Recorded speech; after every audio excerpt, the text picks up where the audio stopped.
ஆறுபடை ஆறுபடை ஆறுபடை இன்று எங்கும் மருதமலை கோயில் ஒரு ஏழுபடை ஏழுபடை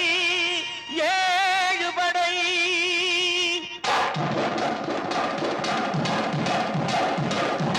மருதமலைக்கு நீங்க வந்து பாருங்க ஒரு தரம் மருதமலைக்கு நீங்க வந்து பாருங்க ஈசன் மகனோடு மனம் விட்டு பேசி பாருங்க மருதமலைக்கு நீங்க வந்து பாருங்க ஈசன் மகனோடு மனம் விட்டு பேசி பாருங்க தீராத வினைகள் எல்லாம் தீர்ந்து போகுங்க சத்தியமா சொல்லுறேன் தீராத வினைகள் எல்லாம் தீர்ந்து போகுங்க அது தீராவிட்டால் வந்து என்னை கேளுங்க அது தீராவிட்டால் வந்து என்னை கேளுங்க மருதமலைக்கு நீங்க வந்து பாருங்க